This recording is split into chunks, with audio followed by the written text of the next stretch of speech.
Masa depan bukan tentang sesuatu yang ditakdirkan atau dipastikan seperti apa bentuknya.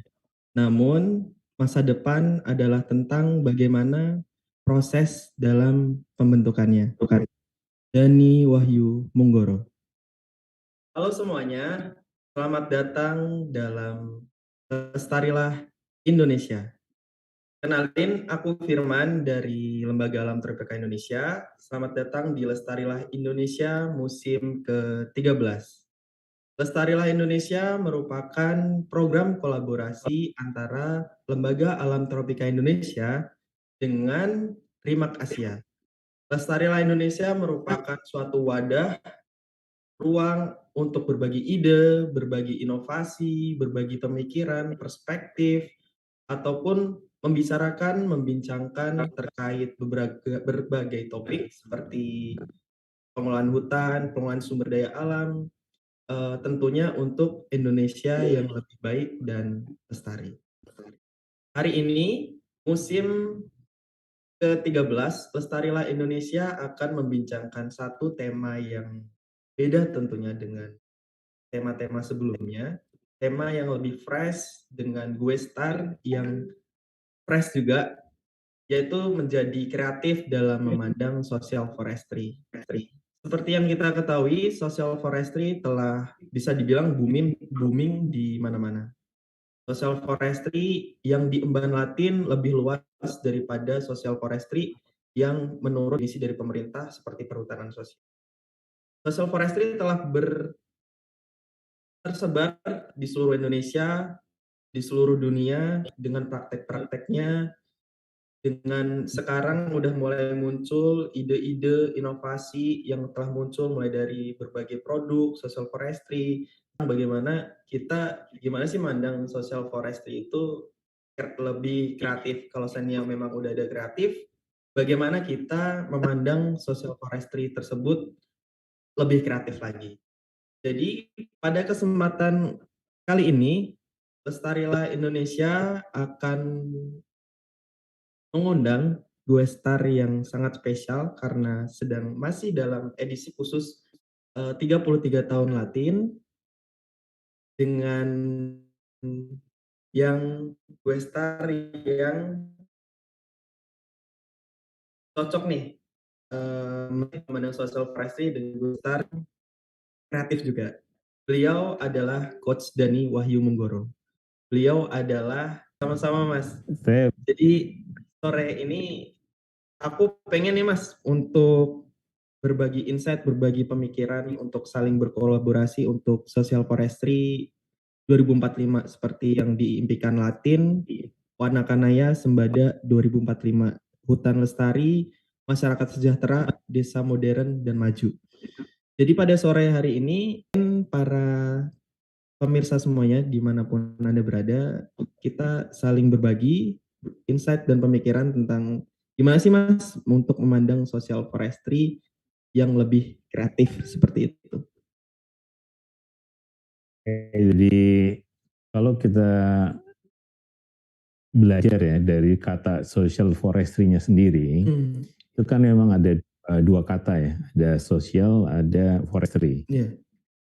Nah, forestry-nya sendiri itu berkembang ya dari apa? Dari yang dulunya timber management gitu ya, yang hanya nebang pohon gitu kasarnya, sampai ke manajemen landscape gitu. Jadi itu makin kompleks tuh di forestry-nya sendiri tuh tentang ekologinya tuh makin kompleks, makin dipelajari, makin kita tahu bahwa situasinya tidak sederhana kalau nebang pohon gitu. Nah, sisi lain kalau kita tahu bahwa sosial sendiri ini juga sesuatu yang kompleks itu. Ya, misalnya kita lihat dari kebudayaannya. Itu macam-macam gitu. Tiap lokal gitu punya apa? Cara berhubungan dengan hutannya, sumber daya alamnya atau kekayaan alamnya beda-beda.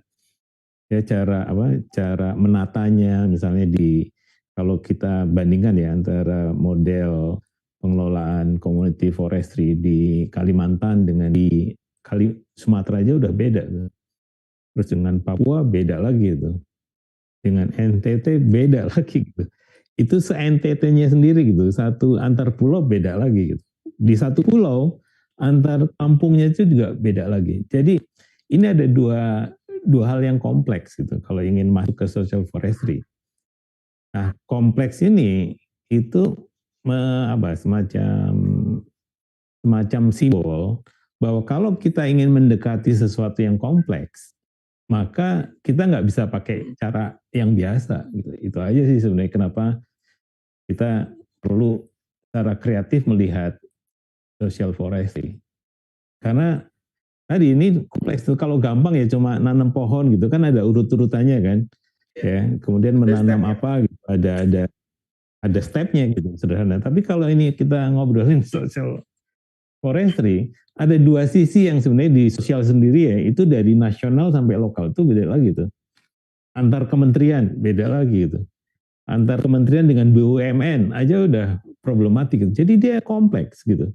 Karena memang social forestry sendiri dari penamaannya sendiri, Firman, itu juga unik kan. Nggak ada kan social fishery gitu atau social agriculture, itu nggak ada gitu. Ya, nggak ada perikanan sosial gitu, nggak ada pertanian sosial, nggak ada peternakan sosial. Di sini menarik kan, kenapa ada perhutanan sosial gitu? Kenapa nggak ada yang lain gitu? Perkebunan sosial nggak ada gitu. Nggak ada Itu kedokteran sosial, nggak ada. sesuatu yang, iya jadi di sini ada sesuatu yang sebenarnya dibalik ya, dibalik kata-kata itu pertempuran ideologinya kalau menurut saya kompleks. Oke, sejarahnya kompleks, forestry kompleks, sosial kompleks. Nah, dengan cara biasa, ini maksudnya karena pertanyaannya, bagaimana cara kita melihat social forestry kalau demikian? Ya harus dengan kacamata yang baru. Harus dengan kacamata yang baru. Baru kita bisa melakukan sesuatu untuk social forestry. Karena social forestry didekati oleh apa saja. Misalnya contohnya ya, itu kemarin kan ada aturan baru ya, HDTK atau apa gitu. Ya untuk pengelola di Jawa gitu. Itu yang berkonflik sebenarnya antar lembaga negara gitu. Ya, antara yang sebenarnya ini BUMN, ini pemerintahnya sendiri. Pertanyaan saya, kenapa nggak ngobrol dulu gitu? Sekarang sudah di pengadilan gitu, ada yang pro, ada yang kontra gitu. Konsep itu gitu. Nah itu yang menunjukkan bahwa intervensi yang dianggap bagus pun di social forestry itu belum tentu ditangkap 100% oleh semua pihak bahwa saya setuju. Tapi karena sosialnya kompleks gitu. Begitu, Firman. Ya. Mas, maksudnya Mas Dani bicara tadi tentang gimana sih mandang sosial pakai kacamata baru ya? Kacamata baru nih kalau bisa diibaratkan tuh seperti apa sih Mas? Seperti itu. Ini ada saya waktu diundang Firman saya pikir mungkin ada tiga cara ya. Cuma cara yang pertama sebenarnya ini cara dari ilmu sosial ya. Kalau misalnya saya lihat di sini gitu. Itu sebenarnya yang menarik sebenarnya adalah bahwa cara melihat social forestry itu satu ya. Itu dari mindsetnya. Ya, mindsetnya tuh baru. Kalau dulu misalnya negara yang utama di social forestry menjadi people yang utama gitu. Ya, kalau di negara itu besar itu baru bisa mengolah hutan. Di sini kecil harus mengolah hutannya. Di sini tuh ilmu pengetahuannya tuh sudah komplit gitu kalau di state ya, di forestry yang lama. Waktu kita bicara social forestry itu universitasnya nggak ada gitu. Ya, jadi misalnya insinyur social forestry itu nggak ada gitu. Manager social forestry itu ada gitu. Ya. Jadi si ilmu pengetahuannya itu di sini komplit banget, yang di sini baru apa nih? Random gitu, acak gitu. Karena campur baur dengan ilmu sosial tadi gitu. Ya. Belum lagi di level manajemen gitu. Di sini manajemennya udah ada apa nih? Sertifikasi, ada apa? Ada untuk safeguard, macam-macam itu udah lengkap semua tuh. Ya, di sektor apa yang disebut dengan state based forestry tadi. Tapi ketika kita bicara tentang social forestry, di sini belum ada. Ya, Semuanya misalnya cara pengukuhannya, cara segala macam itu belum ada. Jadi ini menandakan bahwa di social forestry, satu kalau kita berpikir satu di level abstrak ya, itu ya mindsetnya harus diubah cara melihatnya. Nilai-nilai misalnya, kalau di forestry yang lama, forest yang bagus tuh ada pohonnya gitu. Pohonnya tuh banyak gitu. Di social forestry, pohonnya jangan-jangan jarang. Iya. Karena campur baur dengan tadi tanaman kopi, tanaman yang kita sebut agroforestry gitu. Kalau kita lihat di Kalimantan, itu bisa, kalau saya forester, karena mana hutannya ya, ada ini kebun gitu. Sama juga, kadang kalau kita ke kampung-kampung, itu mereka menolak disebut forest juga. Mereka nyebutnya kebun, garden, ya. Itu satu. Jadi pertama melihat dari cara berpikirnya dulu. Nah, yang kedua, untuk kita kreatif melihat social forestry, itu sebenarnya dilihat dari prosesnya. Nah, 7 tahun terakhir ini, itu prosesnya menarik sekali gitu. Bagaimana negara gitu ya, pemerintah seperti KLHK, itu sangat pro dengan social forestry, dan mereka bertempur sendiri di dalamnya ya, meskipun uh, apa prioritasnya itu social forestry, tapi itu pertempurannya tidak sederhana itu. Masih ada yang old forestry, ada yang social forestry itu. Nah, jadi di sini prosesnya sendiri bukan proses yang gampang. Kita bisa tanya nanti kawan-kawan Pak Dirjen diundang, pasti sakit kepala juga ngurusin social forestry karena teman-temannya sebenarnya semuanya forester. Ya, forester itu juga dia lebih percaya bahwa hanya negara atau perusahaan besar yang bisa mengelola hutan. Rakyat nggak bisa mengelola hutan. Pada lembaga yang sama, di Dirjen PSKL misalnya percaya bahwa cara menyelamatkan hutan itu lewat rakyat. Jadi proses ini kalau kita ingin melihat social forestry yang kreatif, kita harus belajar di proses-prosesnya. Prosesnya itu bukan lurus gitu, dia dynamic ya. Oleh karena itu salah satunya ada Latin yang pengakuannya lewat misalnya sertifikasi dan sebagainya. Ada kelompok yang lewat right base ya, basisnya adalah hak. Ada yang level pendekatannya lewat manajemen kolaborasi, ada yang pendekatannya pasar, ada yang pendekatannya teknologi, ada yang pendekatannya misalnya sumber daya manusia, ada yang pendekatannya lewat anak muda, ada yang pendekatannya misalnya lewat produk-produk kreatif dan sebagainya. Macam-macam gitu. Nah, proses ini itu menjadi sesuatu yang menarik sebenarnya kalau ingin kita terjun ke social forestry gitu. Jadi si prosesnya itu sebenarnya karena memang belum si nilainya itu belum utuh ya. Siapapun sebenarnya boleh berkontribusi untuk membangun proses yang kreatif untuk bisa menciptakan social forestry yang sesuai dengan misi social forestry. Ya, kalau misi besarnya bagaimana rakyat bisa sejahtera, ya, hutan terjaga dan bangsa ini bisa sustainable. Nah, yang ketiga itu yang dilakukan oleh kawan-kawan Latin yang kemarin ke lapangan ya, saya dengar ke 7 lokasi belajar langsung ke sana. Itu sebenarnya yang kita lihat hanya artefaknya aja. Ada pohonnya nggak? Ada gitu. Ada nggak orang yang tiap hari monitor hutannya? Ada. Ada nggak perempuan yang terlibat di dalam pengelola hutan? Ada. Jadi yang bisa dilihat oleh mata dicatat aja tuh, ya bentuk-bentuknya gitu. Jadi yang ketiga dilihat dari artefaknya, dari apa yang bisa dilihat, apa yang bisa disentuh. Oh, mereka membuat madunya mana gitu. Mereka bisa memasarkan kopi gitu, mana kopinya gitu, dilihat. Nah, kadang pertanyaannya kalau yang dilihatnya saja nggak bisa, lantas gimana? Ini yang logika berpikirnya. Yang pertama lihat aja yang bisa lihat di mata, tapi kalau di mata nggak bisa lihat, jangan-jangan ada prosesnya deh. Nah, kita lihat ke proses gitu. Ya kan? Kalau proses kok nggak ada juga ya, jangan-jangan ada di dalam kepala mereka. Oleh karena itu cara belajar melihat social forestry bisa bertingkat seperti itu gitu. Jadi kalau ketemu pejabat, ketemu akademisi, jangan-jangan yang dipercakapkan adalah tentang konsep gitu, bahwa ini pengentasan kemiskinan, ini adalah revolusi kehutanan, itu kan semuanya abstrak. Iya kan? Nah kalau itu ada ya biarin aja gitu, syukur gitu. Cuma kalau kemudian Pak bagaimana menjalankan yang abstrak itu? Ya kami ada program ini, ada aturan ini segala macam. Oke, di lapangannya gimana gitu? Kejadian enggak? Oke, prosesnya seperti apa? Sama enggak? Apakah semua provinsi kemajuannya sama gitu? Nah baru kalau ada masalah di sini kita bisa turun dari artefaknya.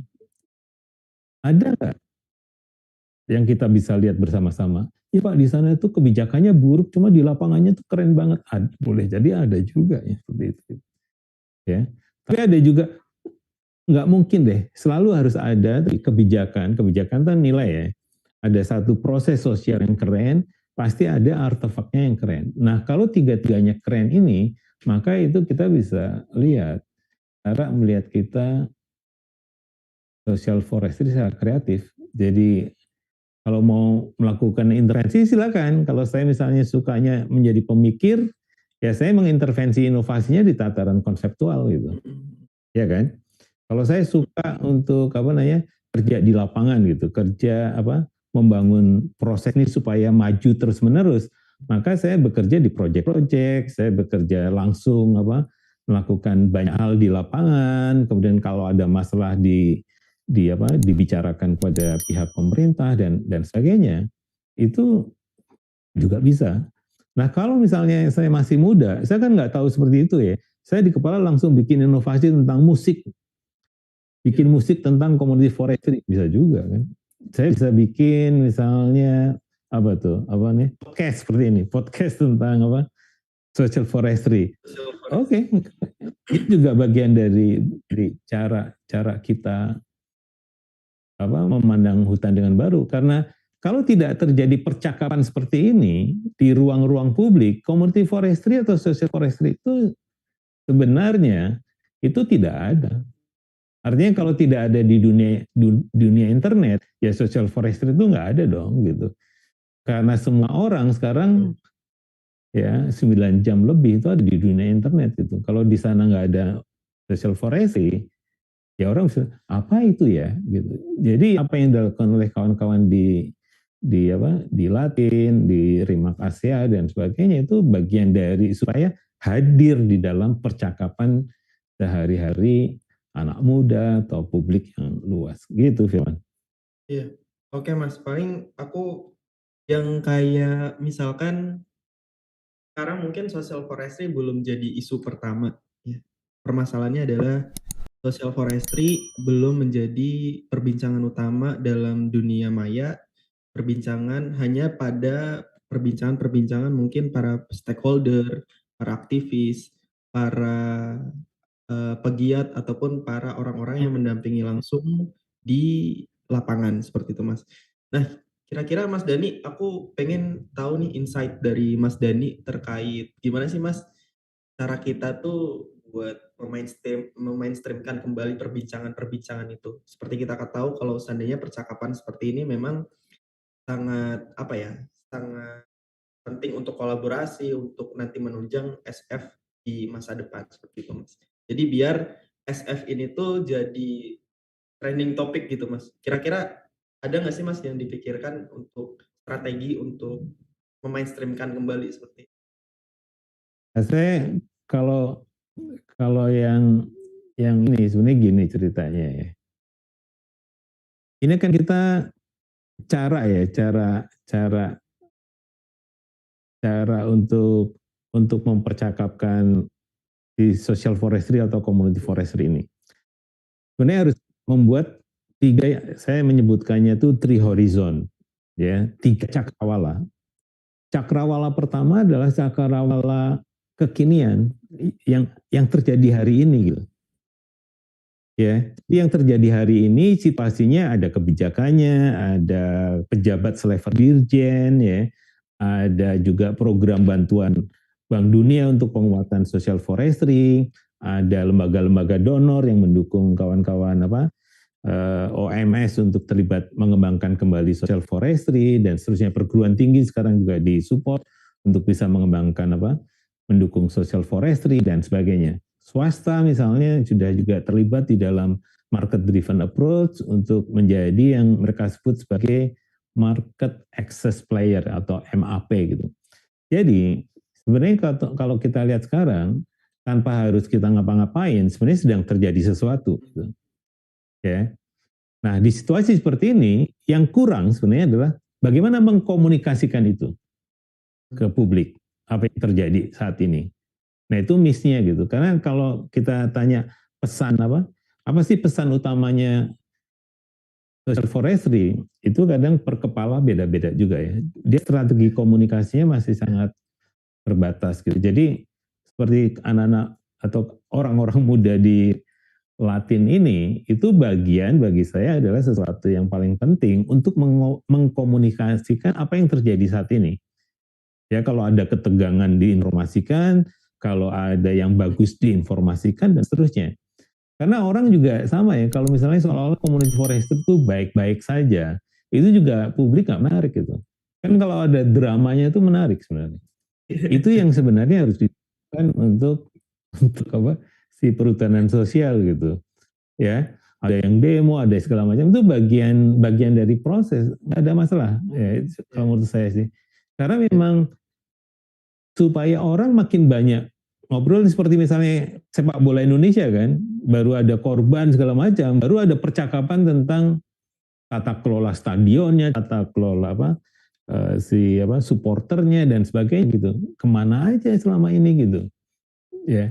Walaupun kan udah kok ada aturannya lengkap gitu, ya tapi kejadiannya sama juga. Perhutanan sosial bisa dinyatakan kami ya sudah begini-begini, cuma dicek anggarannya nggak memadai gitu untuk menjangkau misinya gitu. Iya. Ini kan jadi di kepalanya oke, cuma anggarannya berapa Pak?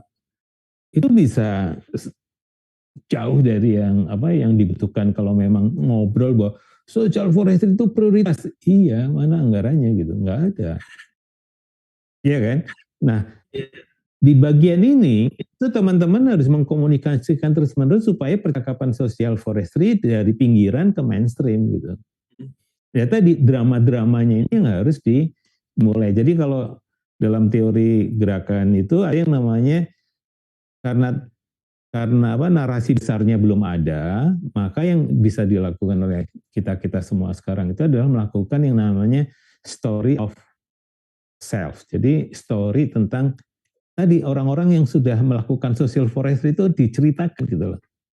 Jangan yang ngobrol tuh yang ngomong malah pejabatnya, malah yang ngomong malah GO-nya gitu. Ya orangnya tadi loh yang udah praktek komunitas. Ya saya sekarang begini cuma saya kurang modal, kayak saya begini cuma nggak ada bibitnya, saya begini nggak ada pasarnya. Itu yang ngomong biar si masyarakatnya itu. Si penerima itu di pelaku perhutanan sosialnya itu yang menjadi tokohnya. Jadi story of self-nya gitu. Untuk apa? Untuk membuat yang namanya story of us. Ya.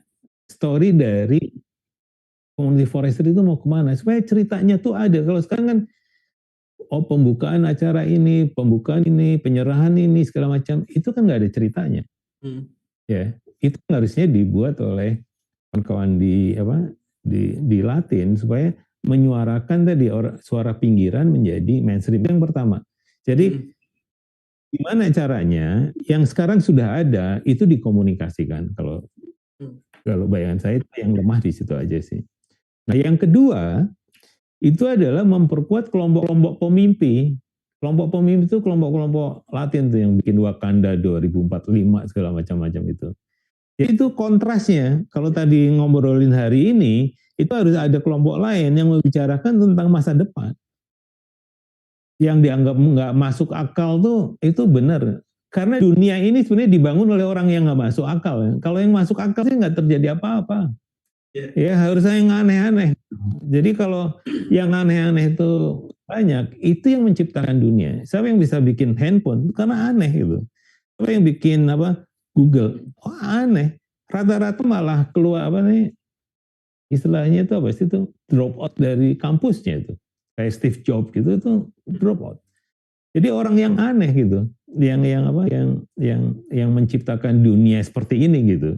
Kalau yang baik-baik saja itu biasanya cuma improve, improve, perbaiki, perbaiki, perbaiki. Social forestry itu butuh sesuatu yang apa beyond hari ini. Itu yang kemudian sebenarnya kalau ada percakapan untuk membicarakan yang masa depan ini itu sangat luar biasa ya. Misalnya teknologinya seperti apa, kemudian tiap kampungnya seperti Wakanda itu seperti apa, bagaimana sensor-sensor elektronik itu ada di wilayah-wilayah social forestry, ada pabrik-pabrik mini di apa di social forestry, ada rumah produksi bersama di apa di tiap kampung-kampung itu ya dan seterusnya. Pangan semuanya itu oke di kawasan community forestry, energi oke. Jadi mereka kecil-kecil teman menjadi mandiri yang luar biasa gitu di lapangan. Itu yang imajinasi tentang green economy. Ya, ketika ada perang seperti ini, ada kasus misalnya sekarang ada yang ditakuti apa? Inflasi. Itu sebenarnya kalau di kampung yang ada social forestry-nya harusnya cuma ketawa-ketawa. Kita santai aja kok gitu. Kami pangan cukup, terus ini apa mau energi ada, ya segala macam, air ada, mau segala macam fun aja mereka gitu. Karena basisnya adalah tadi community lokal yang mandiri, yang tangguh dan berkelanjutan gitu. Atau yang sejahtera, tangguh dan berkelanjutan. Itu yang menjadi penting. Itu yang kedua. Jadi yang kontrasnya itu jadi yang satu hari ini. Yang kedua itu harus percakapan masa depan. Nah ini, nah pasti ada ketegangan kan antara kelompok yang sedang bekerja saat ini. Misalnya kalau kelompok yang berpikir masa depan mengkritik yang saat ini pasti tegang. Harusnya begini dong, harus kamu nggak tahu aja anggarannya nggak ada tahu gitu ya. Terus yang sini di sini juga melihat masa depan, ya kamu jalanin aja. Kalau nanti terwujud saya ikut juga kok gitu. Ya. Tapi saya mau menyelesaikan problem hari ini gitu. Itu yang penting. Nah, kreatifnya di mana? Proses kreatifnya itu adalah di cakrawala yang ketiga. Cakrawala ketiga itu adalah menjawab ketegangan antara orang yang berpikir hari ini dengan orang yang berpikir masa depan. Disitulah kelompok-kelompok inovator tuh berkumpul. Dia nggak ngobrolin apa nih, biar aja mereka tegang gitu. Cuma kalau kelompok yang ketiga ini kelompoknya adalah para inovator.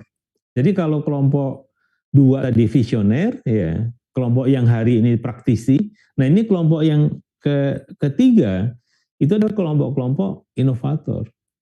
Nah kelompok-kelompok inovator itu ya tadi butuh cara berpikir yang berbeda dengan yang satu dan dua tadi.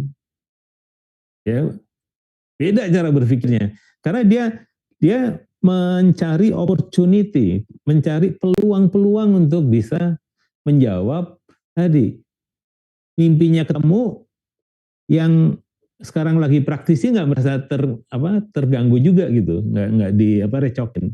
Jadi si kelompok dua-duanya itu semacam kalau saya kelompok visioner melihat inovator, itu mah praktis banget gitu, pragmatis kamu tuh gitu. Cuma bagi secara positif orang-orang visioner akan bilang, ya alhamdulillah ada yang ngerjain tuh, oke, ada yang tentang teknologi social forestry, ada yang bikin sekolah, syukur deh gitu.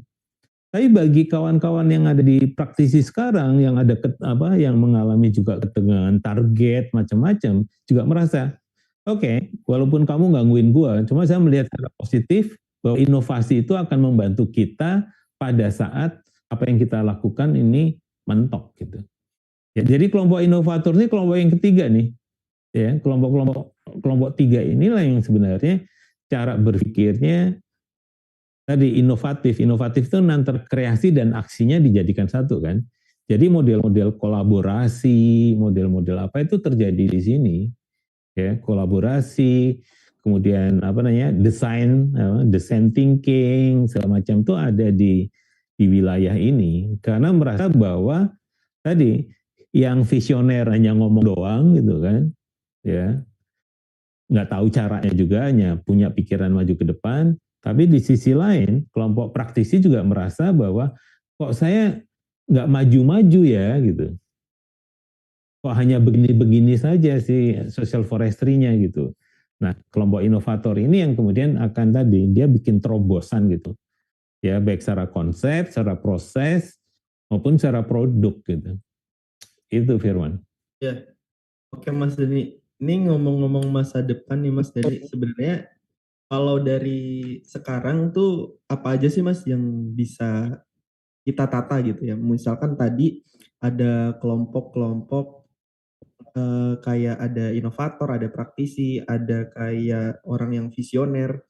Sebenarnya dari masing-masing 3 subjek tersebut, apakah yang ditata itu misalkan kita mau nata mindset dulu atau mau nata, mau buat rencana atau seperti apa gitu? Maksudnya kira-kira apa sih Mas kalau seandainya bisa dirangkum gitu tiga-tiganya itu kira-kira apa sih Mas yang bisa ditata gitu untuk masa depan SF ini?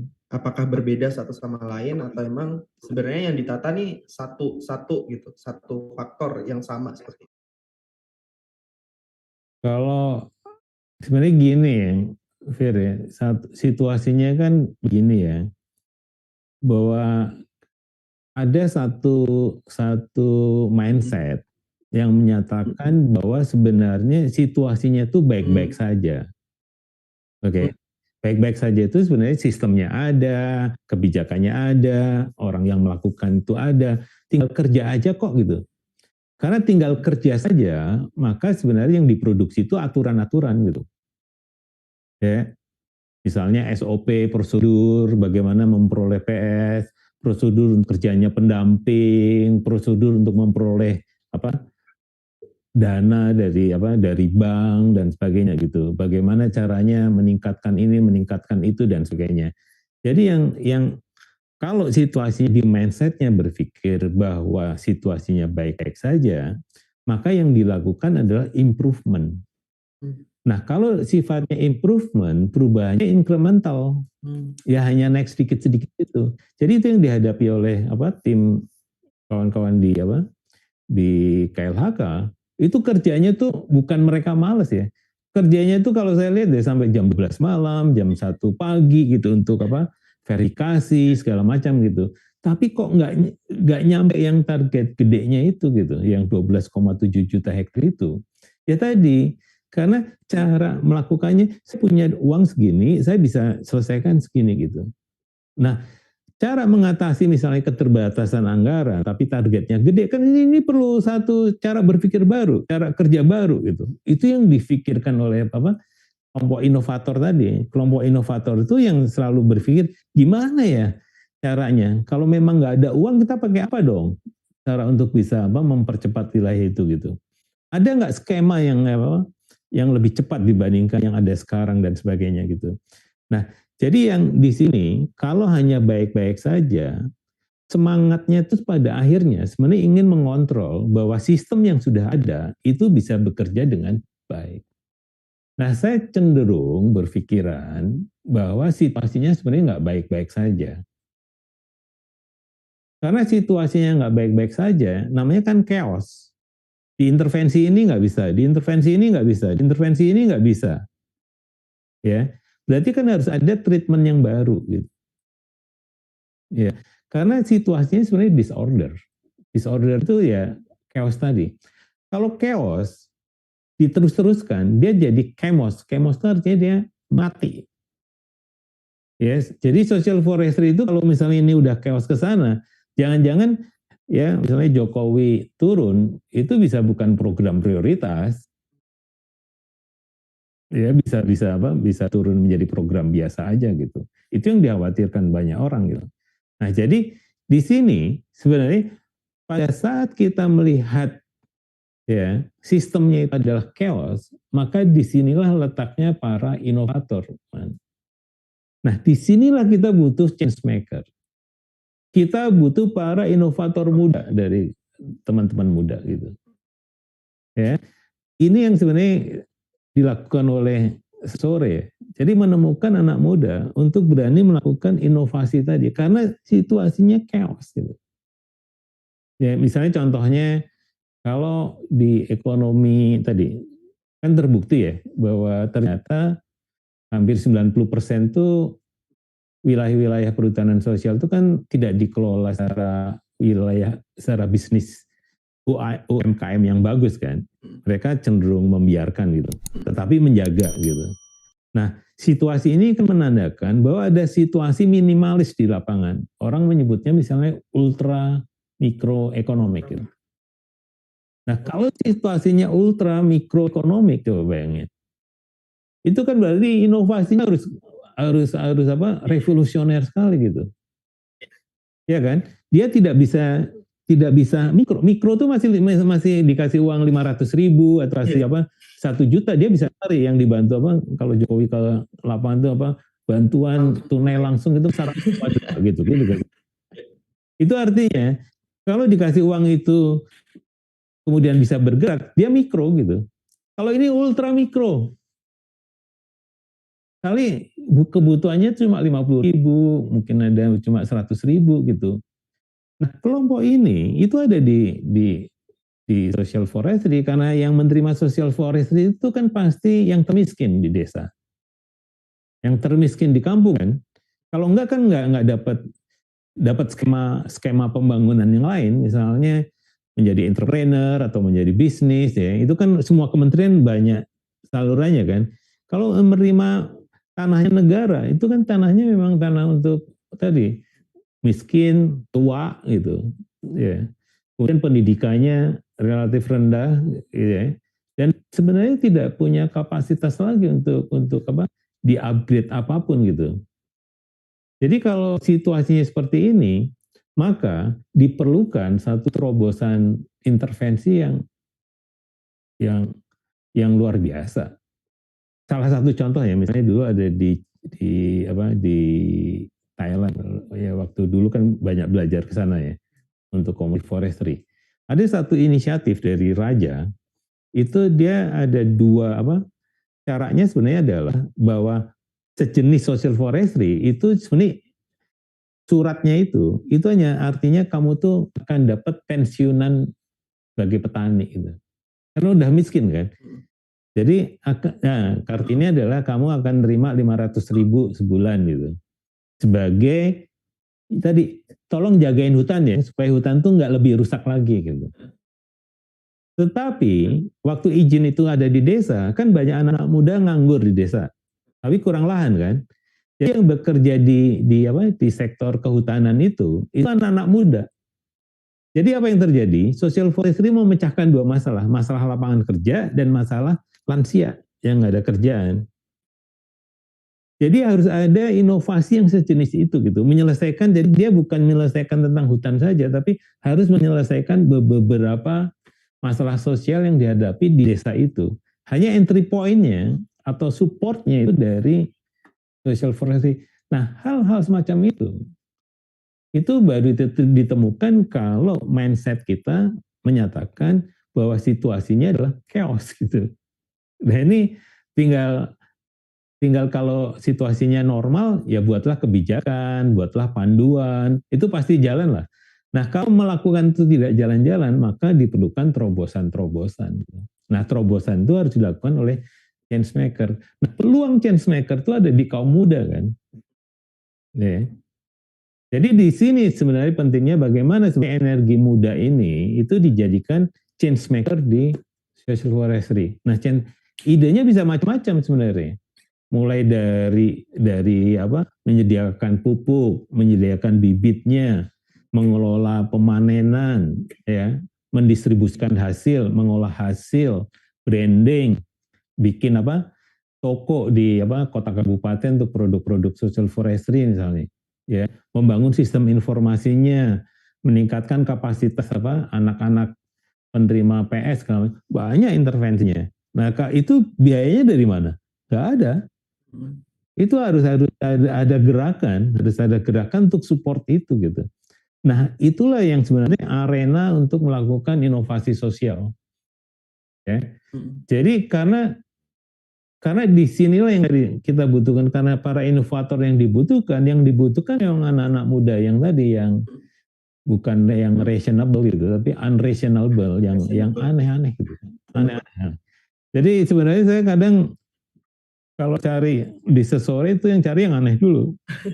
Sama juga di teman-teman muda yang green leaders gitu ya, sebenarnya yang saya tarik misalnya kalau ada yang aneh itu saya tertarik berkolaborasi gitu. Kalau yang biasa itu males sebenarnya. Ya, yang aneh terus menemukan sesuatu tinggal, itu pasti keren-keren lah.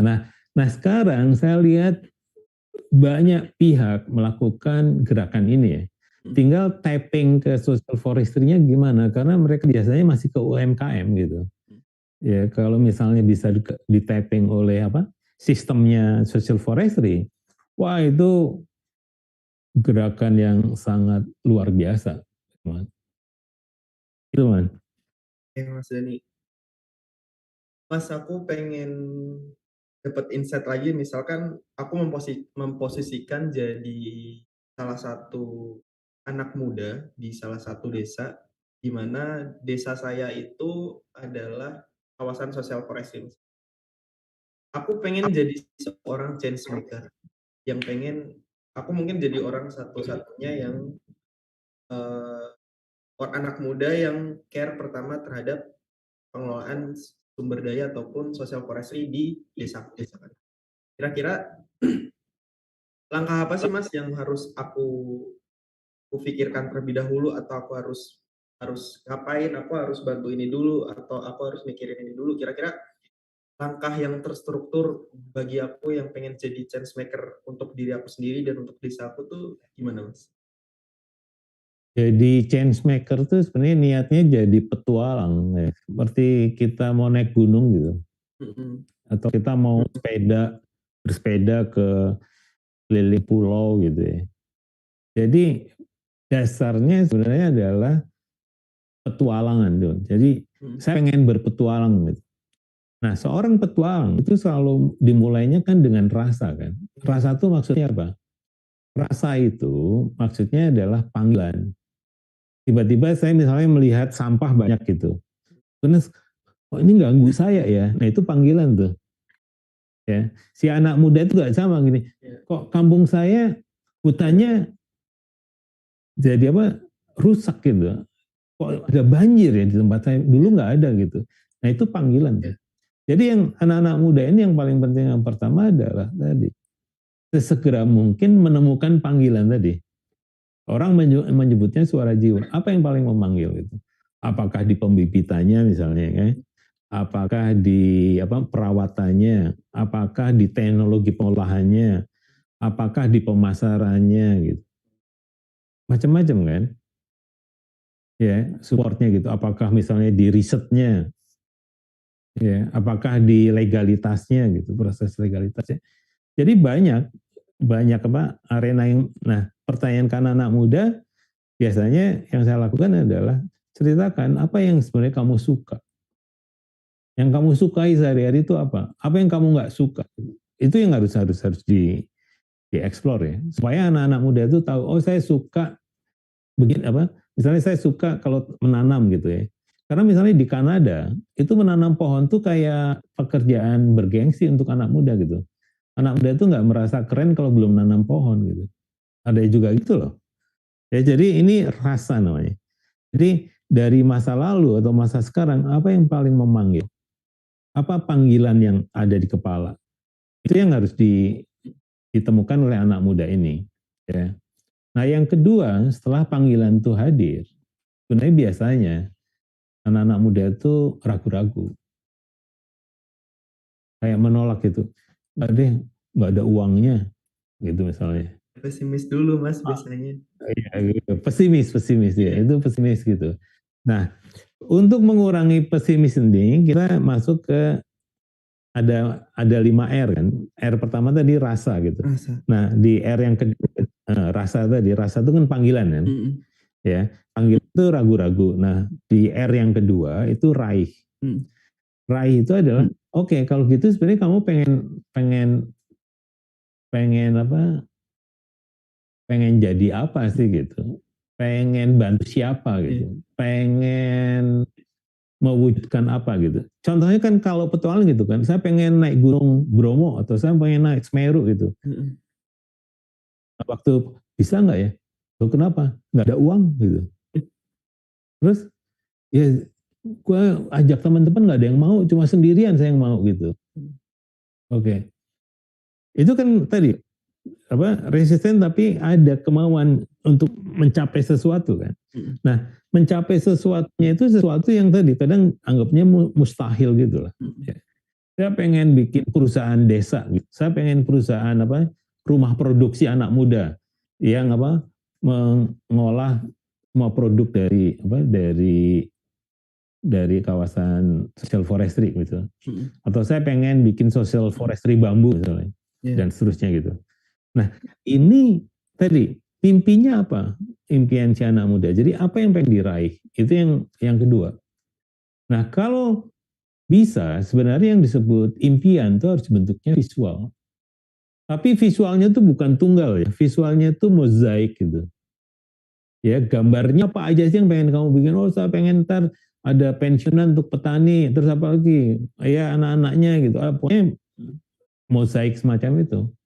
Ya, raih, yang kedua raih gitu. Nah, yang ketiga itu sebenarnya adalah rancang.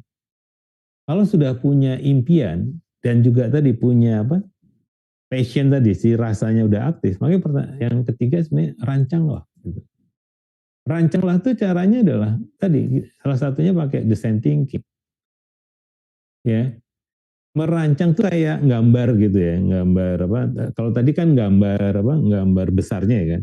Kalau rancanglah tuh gambar detailnya, kurang lebih seperti itu ya. Kalau mau bikin rumah kan merancang ya, pintunya berapa, ada ruangan apa saja kan gitu, itu kan gambar detail ya. Kamar mandinya berapa, ada kolam renangnya enggak, halamannya berapa, untuk garasi mobilnya berapa mobil dan sebagainya gitu. Tergantung dari tujuannya tadi, tujuan impiannya tadi. Makanya dibuatlah rancang lah. Salah satu cara berpikir yang sekarang populer dipakai oleh teman-teman OMS itu menggunakan design thinking. Ya, mulai dari empati. Ya, empati itu sebenarnya merasakan dulu tadi, merasakan gitu. Jadi merasakan si orang-orang yang tadi punya izin persetujuan perhutanan sosial, dia problemnya apa sih? Ini susah bibitnya. Oke, apalagi ya. Saya nggak tahu juga nanti kalau segala macam. Oke, apalagi. Nah, itu yang sebenarnya proses berempati yang membuat orang-orang tuh frustrasi apa kita coba rasakan gitu. Nah, yang berikutnya adalah tadi kita mau membayangkan impian tadi. Impiannya apa gitu. Oh, saya pengen ini, pengen tadi. Nah, kalau sudah sampai tahapan itu, maka kita mendefinisikan problem utamanya itu apa. Jangan-jangan bukan kemiskinan ya. Ada banyak gitu. Jangan-jangan sebenarnya hanya gimana ya caranya saya bisa semuanya nih. Cuma kalau ada yang bawa produk saya sampai ke kota, saya hanya butuh itu aja gitu. Saya nggak punya ongkosnya. Jadi solusinya bisa sesimpel itu. Cuma yang anak muda, saya juga nggak punya mobil, saya nggak punya duit juga. Nah itu kan baru ada gap ya. Di situ kita rancang gitu. Ya, apakah bikin mobil bersama dulu kalau di Latin ada community car atau apa ya. Jadi kita Latin tuh punya 5 mobil gitu. Cuma itu mobilnya kita semua. Ya tinggal janjiannya. Saya bisa mobil bersama gitu. Jadi bisa seperti itu, tidak harus punya mobil, cuma tadi mobil itu mobil milik bersama gitu. Nah, kalau itu bisa dilakukan rancang, tahapan berikutnya adalah rencanakan. Direncanakan tuh yang sudah dirancang. Nah, itu kadang kebalik-balik gitu ya, antara rencana dan rancang. Rancang tuh bukan rencana, rancang tuh gagasan, cuma lebih detail. Ya, sering saya menyebutnya elemen of success. Jadi harus ada elemen-elemen suksesnya ya tadi. Kamar mandinya kayak apa, ini kayak apa, ini kayak apa. Sama itu. Di petaninya mau seperti apa, kebunnya mau kayak apa, produknya seperti apa, nanti diolahnya siapa. Itu ada ya. Orang kayak bikin ekosistem gitu. Nah, kalau sudah masuk ke rencana. Rencana adalah mencari langkah baru apa yang harus dilakukan. Jadi jangan langkah lama gitu, bukan Jadi rencana itu bukan rencana tindak lanjut, bukan. Rencana itu adalah mencari tindakan pertama yang berbeda, yang menyegarkan, yang memanggil. Ya, jadi ini harus kegiatan yang sama sekali baru. Kan kalau melakukan hal sama kan sudah pernah dilakukan oleh si bapak atau ibu ini gitu. Kita harus bikin sesuatu yang baru. Nah, kalau sudah sampai tahap rencana, kemudian melakukannya, di R yang terakhir, yang kelima, itu yang sebenarnya sering dilupakan, itu adalah merawat atau merangkul sebenarnya. Merangkul banyak orang untuk mendukung ini. Jadi karena kita kan nggak punya uang juga, si anak kamu kan nggak punya uang juga, ya. Terus mau gagah-gagahan bantuin petani, kan kamu kan miskin juga gitu. Maka sebenarnya di tahapan ketiga tuh merangkul sebenarnya. Merangkul teman-teman ke kota atau ke siapa, telepon atau cari kontak dan sebagainya untuk tadi diajak gimana menyelesaikan problem yang dihadapi oleh petani perhutanan sosial ini gitu. Mungkin ke kampus atau segala macam, itu yang dirangkul untuk terlibat di dalam inisiatif menjadi change maker. Jadi kalau menjadi change maker tuh ya 5 tadi, satu rasa, raih, rancang, rencana, rangkul. Mas Dani Begitu berarti Firman. nggak ada istilah single change maker tuh nggak ada. Kalau di rumah tangga kan ada single father, single mother gitu.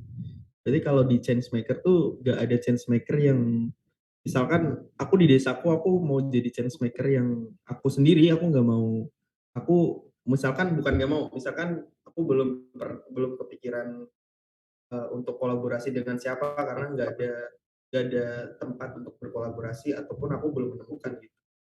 Apakah change maker tuh bisa single atau emang harus berkolaborasi dengan teman-teman yang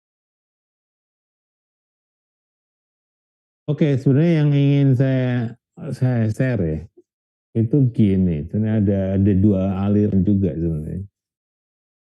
Jadi kalau kita tahu Einstein tuh ya, Einstein tuh kan bikin perubahannya kerja sendiri, menemukan teori apa E sama dengan MC kuadrat itu kerja sendirian, nggak ngajak ngobrol siapa-siapa. Itu jadi apa?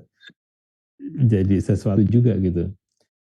Nah, kalau situasinya memang di kepala kita itu biasa-biasa saja atau order tadi teratur, sistemnya teratur, maka sebenarnya kerja sendiri oke aja.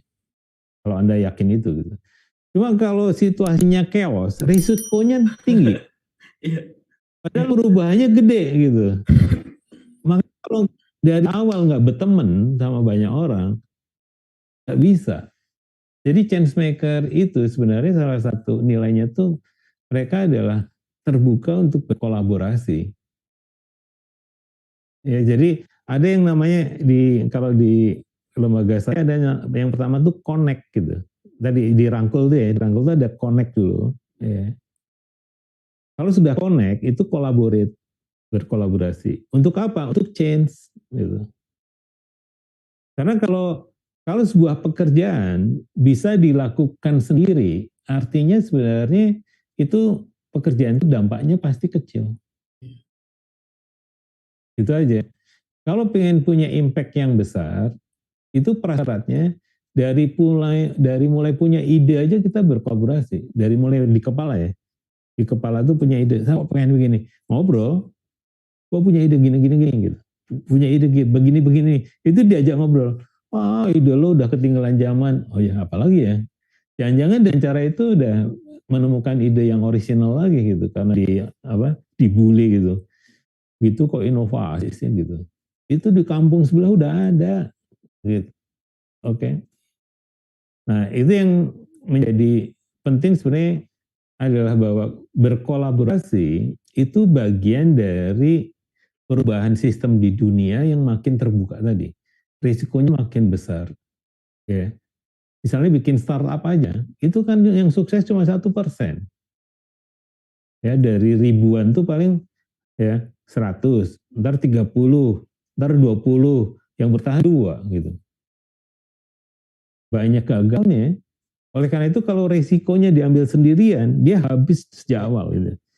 Tapi kalau berkolaborasinya dari awal, maka kalau ada apa-apa, sebenarnya resikonya sudah dibagi gitu. Kita nggak terlampau banyak kehilangan kalau terjadi ya. Tapi kalau berhasil pun, kita juga share gitu. Bahwa yang menang tuh semuanya gitu.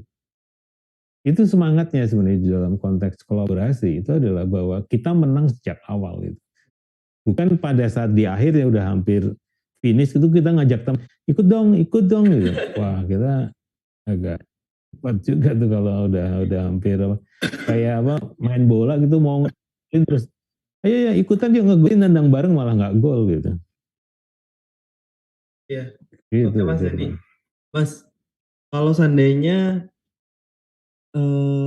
kan social forest ini mungkin plural ya, plural, maksudnya majemuk gitu, banyak elemen yang memang eh, menyusunnya gitu. Maksudnya semua elemen baik misalkan semua para misalkan ya elemen-elemen SF tuh misalkan aku tuh misalkan seorang orang yang pegiat dalam seni, misalkan aku pelukis. Terus misalkan aku adalah pemusik. Terus misalkan aku adalah seorang apa ya, antropolog ataupun aku misalkan orang yang suka ular gitu ataupun orang yang punya hobi fotografi misalkan. Nah, kira-kira memungkinkan nggak sih Mas orang-orang yang punya kan tadi kan merasakan ya apa yang kita sukai. Nah, beberapa itulah yang kita sukai seperti itu. Nah, kira-kira semua elemen-elemen yang mungkin nggak ada hubungannya dengan sosial, nggak ada hubungannya dengan forestry, kira-kira bisa kolaborasi nggak, nggak sih Mas? Misalkan kalau sering kolaborasi itu misalkan idenya seperti apa? Seperti apa yang contohkan tadi?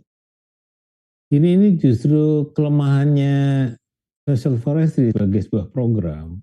Mhm, Itu kadang kalau dia menjadi program atau proyek, itu kan kegiatannya menjadi activity ya. mmm, Activitiesnya itu kan technical banget gitu. Mulai dari apa? Izin, kemudian perencanaan, macam-macam gitu. Padahal kegiatan social forestry atau community forest itu kegiatan kebudayaan. Nah, kebudayaan itu perekat. Jadi saya pernah bikin satu inisiatif dengan teman-teman TNC dulu ya. Itu di Brau. Itu ada R yang keenam. R yang keenam tuh rayakan. Nah, rayakan tuh kegiatan kebudayaan gitu. Jadi pada saat kita berhasil melakukan sesuatu untuk social forestry, dirayakan tuh kita bikin teater, ya, bikin musik, bikin tarian, ya, bikin makan-makan apa inovasi makan gitu. Jadi satu kampung tuh makan bareng segala macam gitu dan seterusnya. Itu bagian dari sebenarnya nenek moyang kita selalu ada syukuran gitu. Nah di prosesnya sebenarnya di kelemahannya social forestry nggak ada proses rayakan gitu. Mulai dari menerima kan, waktu penerimaan aja itu kita kan hanya ngasih surat itu aja kan, ya iya, apa yang ditandatangani oleh Jokowi atau oleh menteri gitu ya. Tetapi tidak ada perayaannya. Padahal kalau kita contohnya, kalau kita mau mau masuk ke satu organisasi segala macam kan harus ada baca apa nih seperti bayat ya bayat. Itu sebenarnya esensinya itu adalah meyakinkan orang yang menerima itu Anda orang hebat. Anda orang hebat, Anda negara ya itu semacam menyerahkan kuasanya kepada Anda untuk dijaga, dilestarikan dan dibuat untuk bisa menyejahterakan rakyatnya. Kan begitu ya. Jadi kan sebenarnya penerima social force itu kan seorang pahlawan. Kalau ini yang sekarang yang terjadi, yang saya lihat pernah saya lihat, itu kalau teman-teman menerima social forestry itu hanya pengakuan bahwa kalian tuh miskin. Menyedihkan kan? Oleh karena itu harus di mindsetnya berubah. Penerima perhutanan sosial itu pahlawan gitu. Oleh karena itu harus ada perayaan-perayaan tadi, pride, kebanggaan gitu-gitu. Nah, di social forestry itu nggak ada Firman. Jadi kalau kamu punya ide tentang tadi, kalau saya suka gambar, Ya tadi itu justru gimana misalnya di dalam proses visioningnya apa? Visioningnya tadi waktu raih tadi kan vision ya. Itu kan isinya gambar sebenarnya. Ya jadi misalnya saya dulu pernah bikin social forestry juga di mana tuh di Danau Sentarum dengan kawan-kawan C4. Itu kita bikin mural di 19 kecamatan. Mural gede tentang apa tadi? Tentang social forestry gitu. Dan kemudian dibikin lebih kecil di kampung-kampung gitu. Ya, jadi itu mural besar. Nah, setiap mural itu dibaca oleh masyarakat. Kemudian masyarakat menentukan mau berbuat apa gitu. Itu sampai ketemu misalnya ada ide tentang puskesmas apa kapal gitu. Ada perahu untuk anak-anak yang mau sekolah karena SMP-nya tuh udah jauh dari desa gitu. Itu harus melewatin danau gitu.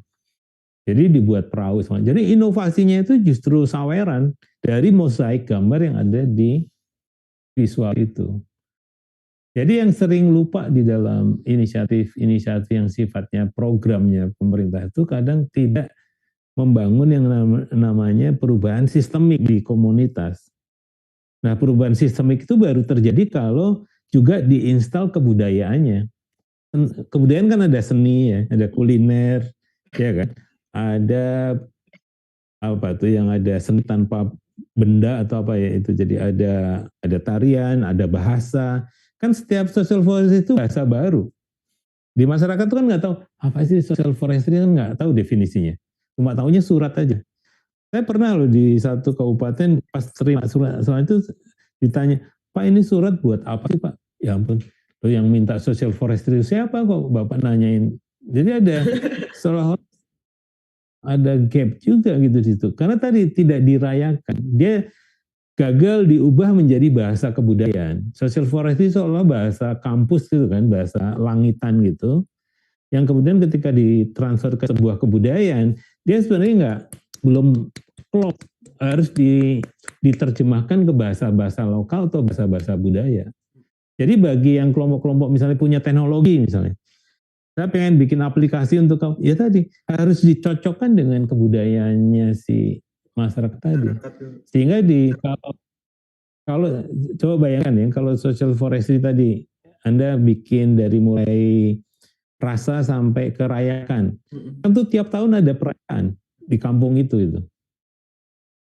Seperti juga akhirnya di kebudayaan kan bahwa kalau ini apa bubur merah putih atau apa gitu ya, ada apem, ada kue apa segala macam itu kan hanya bagian untuk merekatkan supaya pengetahuan tentang hutan dan masyarakat tuh nempel di kepala kolektifnya masyarakat kampung itu dan turun temurun ya.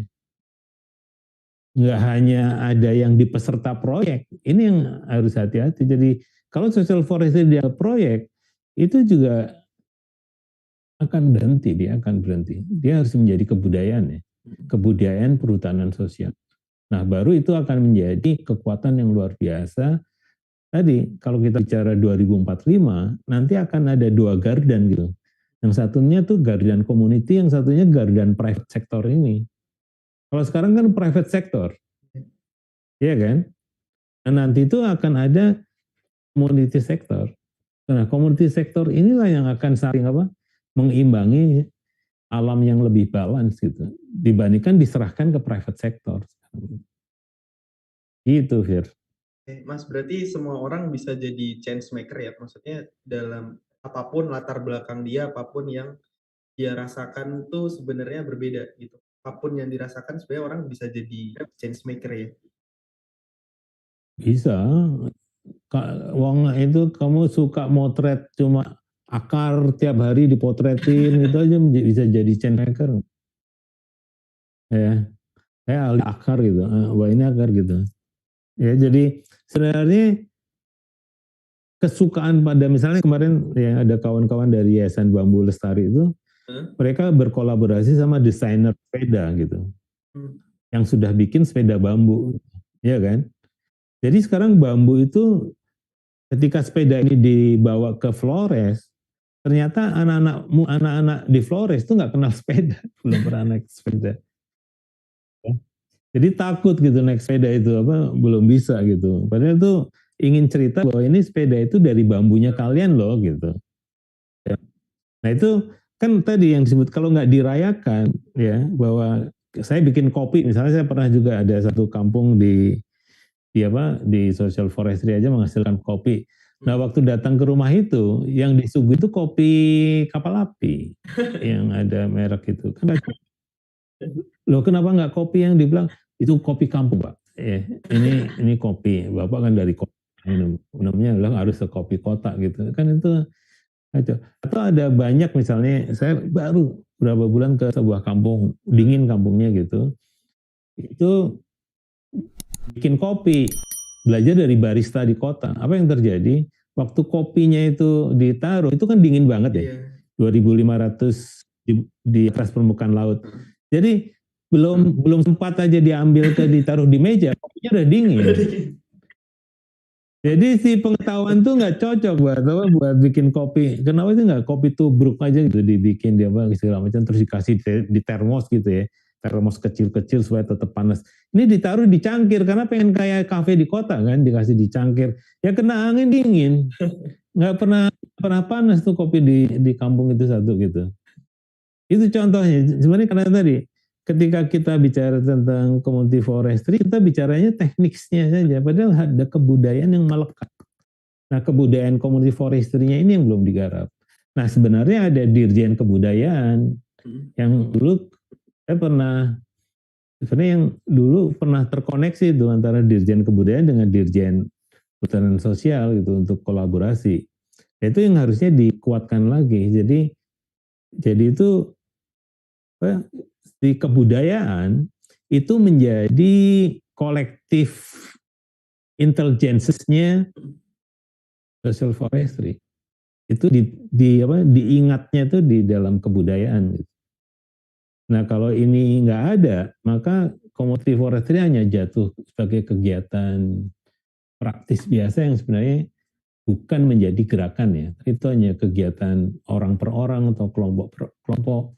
Tapi dia bukan lagi menjadi kegiatan sebuah gerakan kebudayaan bahwa ada kelompok masyarakat yang diberikan kewenangan ya, hak atau izin atau persetujuan untuk mengelola kawasan hutan negara dengan cara-cara yang luar biasa tadi, yang kemudian rakyat bahagia karena ada perayaannya tadi. Nah kalau enggak kan jadi beban ya, bahwa memperlakukan si community forestry atau social forestry seperti pengusaha.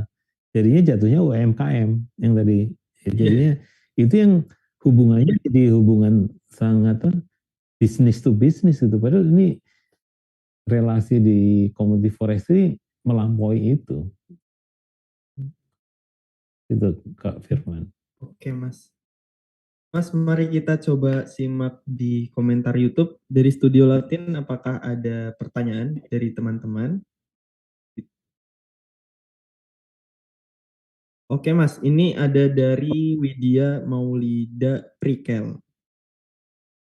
Coach Dani, bagaimana dengan anak muda di suatu desa yang lebih memilih untuk merantau ke kota daripada mengembangkan desa dan hutannya? Bukan salah dia juga untuk berharap memiliki kehidupan lebih baik di luar. Jadi kayak mindset ataupun mungkin pemikiran-pemikiran yang kuno kayak gitu ya Mas Dani. Misalkan kalau seandainya kita diam di desa itu mau ngapain gitu. Mending saya yang merantau untuk masa depan yang lebih baik di luar gitu. Jadi mungkin ini masuk juga sih gimana sih Mas kalau kesannya kita tidak terperangkap dengan pemikiran-pemikiran yang kuno seperti itu. Oke. Ini sebenarnya bahwa datanya memang 30-40% anak muda itu keluar dari desa gitu. Ya, jadi ini yang kemudian bahwa kegiatan-kegiatan non pertanian menjadi target utama. Bahkan saya juga baru wawancara dengan beberapa anak muda adat dan juga orang tua gitu ya. Itu kadang menasehati anak-anaknya jangan kerja di sektor pertanian itu. Kalau bisa itu nanti kamu kerja di tambang atau kerja di kota, sebagai simbol suksesnya itu memang bekerja di sektor non pertanian. Nah ini yang saya sebut-sebut bahwa sebenarnya di social forestry itu belum ada ekosistemnya yang membuat orang sebenarnya bisa berkontribusi apapun gitu. Karena ekosistemnya belum jadi. Ya, jadi ini yang kemudian kalau jadi, kalau ini kan idenya yang di Latin kan bikin, dulu idenya sebenarnya Universitas Social Forestry. Itu maksudnya sebenarnya adalah bagaimana social forestry kalau memang dia menjadi real, ya, ini mindset juga gitu. Jadi banyak orang akan meninggalkan desa-desa itu. Tapi suatu saat kalau desa-desa itu dibungkus dengan social forestry, kemudian menjadi desa-desa yang keren, orang juga akan kembali ke desa gitu. Karena anak-anak muda juga bingung waktu anak-anak adat yang sekolah ke kota, pulang ke kampung dia bingung nggak bisa melakukan apa-apa gitu. Karena nggak ada activities yang keren tadi gitu. Jadi kalau misalnya di kampus ya ada ada ada materi atau ada kelompok yang bikin change maker. Sebenarnya itu kalau kemudian change maker balik ke desa, di desa juga harus ada activitiesnya, makanya sebenarnya kembali ke desa menjadi sesuatu yang keren. Jadi memang ada juga gerakan di Aman misalnya, itu pulang kampung. Cuma saya bilang, pernah ya ini berdebat dengan anak muda itu, apa konsepnya pulang? Kenapa nggak maju kampung gitu? Kalau pulang itu kan selalu balik lagi ke udik gitu. Jadi nggak keren juga gitu. Gimana kalau kita berpikirnya itu maju ke kampung gitu. Jadi maksudnya kita ingin apa? Bukan kampung yang setback gitu. Tetapi kita melihat ke opportunity ke depan untuk bisa tadi jadi tangguh resilience ya baik secara ekonomi ya dan juga bisa sustainable. Jadi balik lagi memang betul konsepnya itu banyak anak muda keluar dari kampung karena memang kampungnya ada harapan. Oleh karena itu sebenarnya kalau dari Latin, kalau nanti Wakanda itu itu sukses, kan tinggal di kampung tuh menjadi cita-cita semua orang. Bahkan nanti orang-orang kota berbondong-bondong anak-anak mudanya pengen ke kampung karena lebih keren di kampung daripada tinggal di kota yang polusi lah, macam-macam, macet segala macam. Di kampung misalnya teknologi internetnya paling keren, energi terbarukan paling keren, apa buka pintu aja keluar rumah itu langsung gitu ya, enak banget. Nah kalau itu menjadi tren yang diceritakan, menjadi narasi besar bagi anak-anak muda ke depan, ya saya yakin sebenarnya seperti pensiun itu kan pengennya balik lagi ke kampung. Tapi kampungnya kampung dalam konteks yang tadi yang apa? Yang ideal gitu. Nah itu yang belum apa? Belum connected ya. Nah itu yang harusnya dibangun yang sebut kampung yang berhutan sosial itu seperti apa? Kalau versinya Latin kan Wana Kanaya Sembada ya. Jadi hutannya makmur, rakyatnya tuh mandiri gitu. Nah kalau itu yang terjadi, itu perkaranya tuh kampung tuh kayak kumuh gitu, tapi di dalamnya tuh keren banget. Itu sebenarnya di masyarakat adat seperti itu. Dia tuh seperti seolah-olah nggak ada apa-apanya, cuma di situ justru banyak hal yang banyak wow-nya gitu. Jadi ini yang juga di dalam proses belajar itu kadang kita hanya menangkap yang kelihatannya aja karena dibandingkan kok HP-nya merek itu ya, terus dibandingin di kota HP-nya gini, di TV-nya kok begini ya, di kota TV-nya itu. Padahal banyak hal yang nggak kelihatan, yang tuh keren di desa karena orang desa rata-rata tuh inferior. Ya dia itu inferior. Nah kalau inferior tuh diterus-teruskan ya sakit jiwa sebenarnya. Jadi sebenarnya ide social forestry dalam konteks Wakanda adalah membangkitkan kembali superioritasnya orang-orang kampung gitu. Nah itu yang harus dibangun. Saya orang-orang kampung yang apa dari mulai anak-anak mudanya itu yang kalau nanti memang Latin bikin program, ya tadi dilatih bicara, dilatih tadi menjadi change maker, dilatih menggalang apa nih, menggalang kesejahteraan gitu ya, sehat. Jadi mereka sendiri bangga bahwa cara hidup seperti itu lebih keren daripada cara hidup yang di kota tadi, ya. Karena kota sekarang juga mulai misalnya ya listrik apa nih, motor listrik, mobil listrik. Lama-lama sebenarnya juga simbolik sekarang yang disebut mobil itu juga rontok gitu. Nah di kampus sebenarnya lebih apa sudah jadi gitu. Jadi kampung itu pada intinya dalam konteks post industri itu adalah jalan balik yang paling dekat ke masa depan. Jadi kalau di konsepnya Wakanda kan Wakanda adalah masa depan kan. Nah karena dia masa depan atau social forestry adalah masa depan, maka untuk ke masa depan yang paling dekat tuh kampung bukan kota. Kalau kota tuh sengsara untuk ke masa depan. Untuk menjadi green tuh kota sengsara, pengorbannya banyak. Ya contohnya misalnya di dalam green economic, makanan tuh harus slow food. Slow food tuh apa maksudnya? Harus diambil dari tempat yang paling dekat makanan kita sumber-sumbernya. Kalau di kampungan langsung, kalau di kota ya harus nanam sendiri, nggak ada lahannya, segala macam, dia sengsara gitu. Harus nanam di atas rumah, pakai apa nih, pertanian vertikal, macam-macam yang teknologinya tinggi sekali gitu. Jadi cara orang kota untuk kembali sustainable itu mahal. Di kampung, dikit itu orang kampung itu udah keren banget. Nah, gimana caranya kelompok-kelompok inovator tadi? Kan ada kelompok visioner, ada kelompok praktisi, ada inovator. Nah, Inovator. inovator yang menemukan hal-hal seperti ini supaya orang tuh ya viral aja gitu, tinggal di kampung ada ini keren. Saya tuh kemarin gatel-gatel cuma pakai air sungai langsung hilang gitu. Nah, itu kalau cerita-cerita luar biasa itu muncul, wah gua kemarin kena kanker, tiba-tiba gua makan daun apa gitu ya, enak banget dicocol pakai sambal, periksa sebulan kemudian hilang kanker gua gitu. Nah, itu yang sebenarnya yang disebut kampung itu semacam apa ya, semacam katalog ya, katalog mall gitu, yang sebenarnya belum banyak diketahui gitu. Nah, dengan social forestry, kita sebenarnya jangan misalnya kita eksploitasi sebelum kita tahu gitu ya. Jadi intinya sebenarnya adalah social forestry di sektor yang lain adalah selamatkan dulu nih kekayaan kampung nih. Sambil sebenarnya kalau kelompok anak-anak muda itu belajarnya ilmu-ilmunya juga beda ya dengan ilmu yang sekarang. Kalau di Wakanda kan percaya dengan new science tadi ya, yang percakapannya dengan Budami itu. Nah, ini penting juga gitu.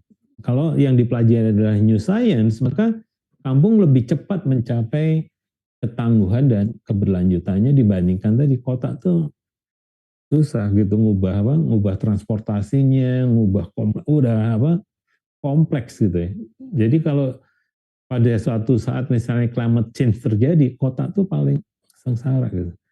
Kalau di kampung jangan-jangan sebenarnya ya dia nggak terlalu berimpact gede karena tadi udah dipersiapkan tuh, ada pohonnya, ada pangannya, ada sistem yang biodiversitasnya tinggi dan sebagainya. Nah, pengetahuan ini terus terang banyak anak muda abai sehingga kalau mereka keluar dari kampung ya ya bagi saya sih normal karena memang saya sendiri kan dari kampung juga tinggal di kota gitu. Semua orang Jadi saya nggak berhak menentukan munafik hidupnya. juga ya gitu. Oke Mas, berarti kayak butuh kalau Mas Denny bilang tadi, misalkan kayak butuh suatu ekosistem, misalkan agar anak-anak muda ini yang pengen jadi nggak ada pertanyaan lagi, emang aku jurusan seni budaya emang bisa berkiprah di social forestry, emang aku jurusan kesenian emang bisa berkiprah di social forestry, emang eh, bener juga sih belum ada ekosistem. Kalau aku dulu mau kuliah, wah aku mau kuliah kehutanan nih, nanti bisa kerja di KLHK, bisa kerja di perhutani gitu.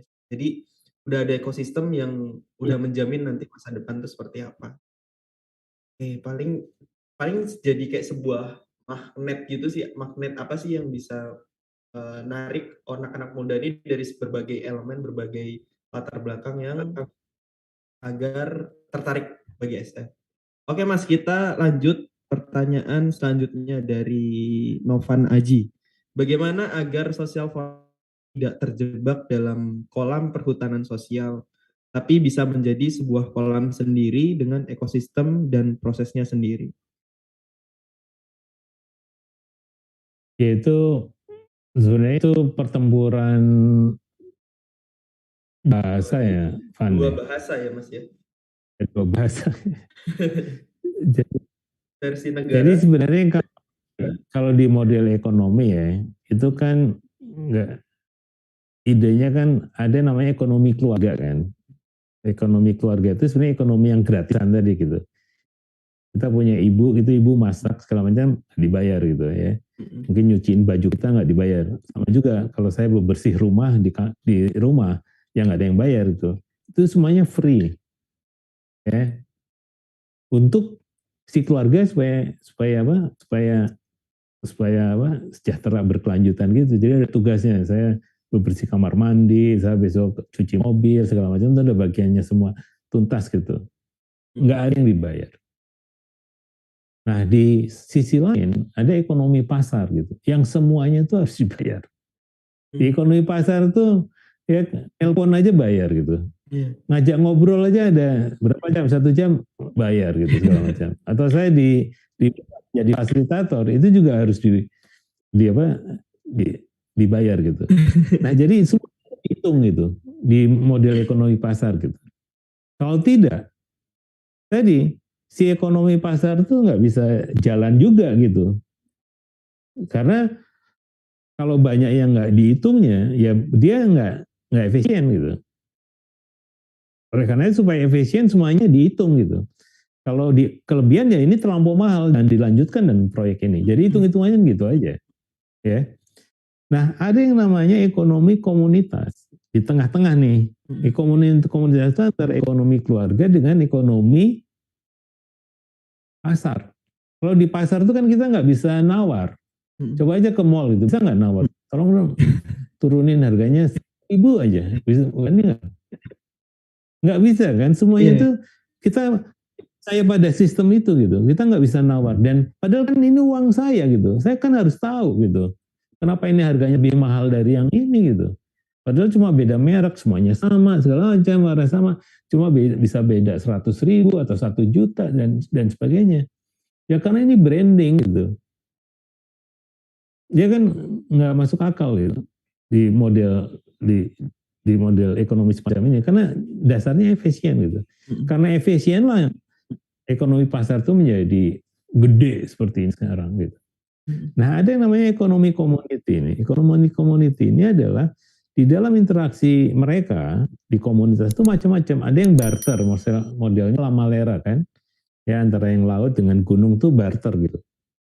Barter minyak apa dari paus itu ya Mm. untuk menjadi minyak di pegunungan. Yang Mm. pegunungan bawa sayur, teman hasil bumi dipakai untuk orang-orang di pantai untuk makan dan sebagainya itu.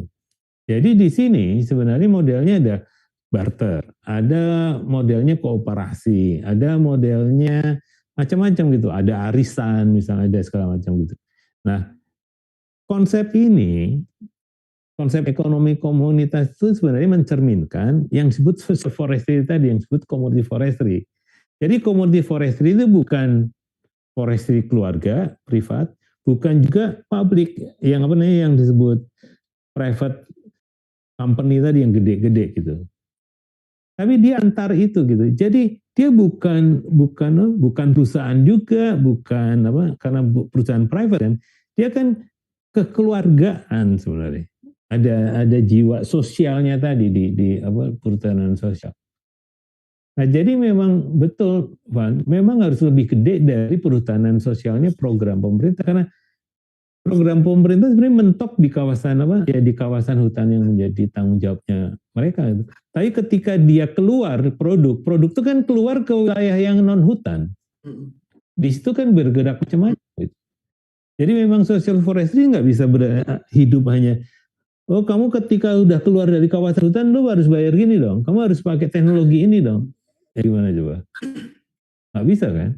Jadi memang harus beyond beyond beyond perhutanan sosial dalam konteks kawasan negara itu ya. Jadi di sini yang sebenarnya akan muncul community forestry itu ya antara produsen dan konsumen gitu. Itu yang apa yang akan kuat gitu. Misalnya ada konsumen progresif ya di kota-kota besar gitu. Hanya mau makan dari produknya social forestry gitu. Nah itu gimana tuh? Ya dia social forestry bukan? Kan nggak diurus oleh KLHK. Dia diurus oleh sektor lain gitu. Kalau saya misalnya musisi gitu, inspirasinya dari hutan-hutan social forestry. Mm-mm. Itu kan nggak diatur oleh KLHK. Mm-mm. Ya. Saya punya aplikasi gitu, yang kemudian social forestry lebih mudah, lebih untung pakai aplikasi saya. Mm-mm. Saya nggak nyentuh hutan ya. Mm-mm. Saya social Mm-mm. forestry bukan. Kan saya nggak perlu izin KLHK, Mm-mm. izin kementerian lain. Jadi ketika dia menjadi ekosistem, nggak mungkin sebenarnya itu masuk ke perhutanan sosial dalam konteks program. Dia sudah menjadi gerakan kebudayaan, Iya.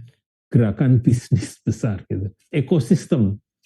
Nah itu yang sebenarnya harus di, difikirkan oleh anak-anak muda karena semua orang pengen ada ekosistem. Jadi ekosistem itu kan belajar dari hutan ya. Cuma kadang kalau saya ngomong ekosistem di orang-orang ke hutan, di kepalanya ekosistem hutan itu padahal bukan, ini ekosistem bisnisnya social forestry. Mm-mm. Itu harus siapa aja gitu. Siapa enablernya Mm-mm. ya.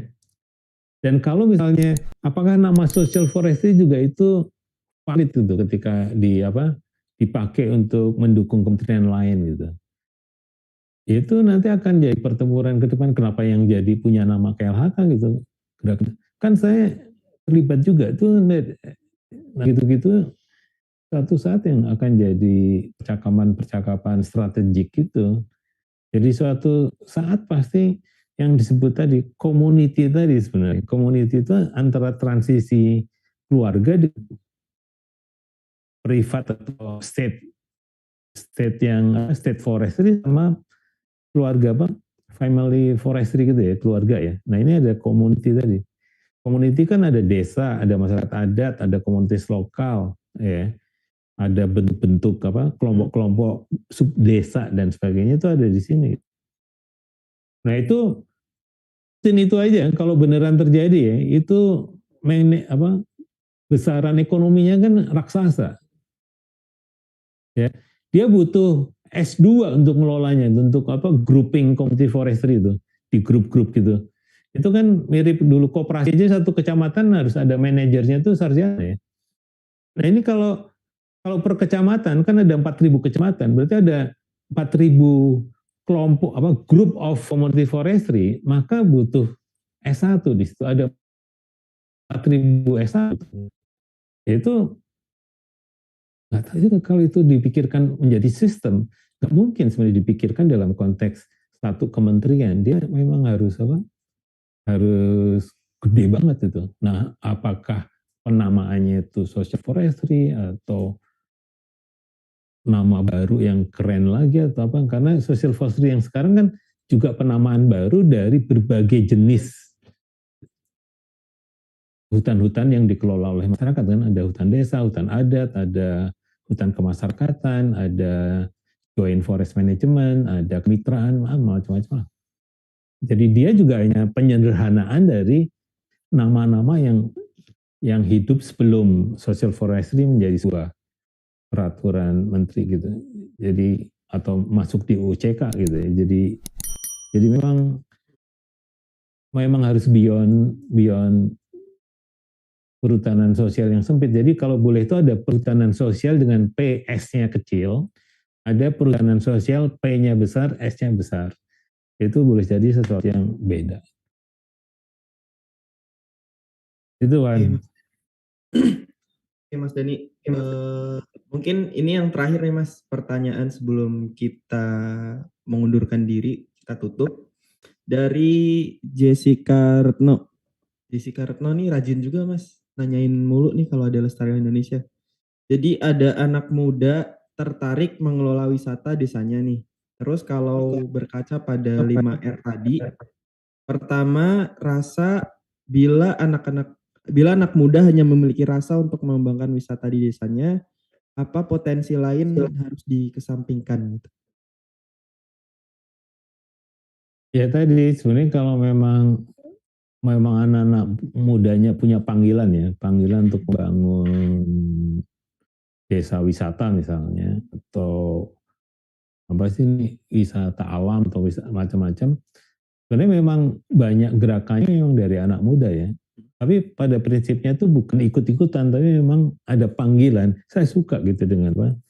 Dengan desa wisata. Karena saya itu kampung saya di apa? Di Malang, di kota, tiba-tiba itu jadi kampung heritage gitu ya. Nah, tiap Sabtu Minggu tuh jadi tontonan orang, saya tuh nggak mau gitu. Terus ya untung saya pindah gitu. Cuma kalau saya masih tinggal di rumah itu, tiap Sabtu Minggu itu saya kan nggak enak tuh.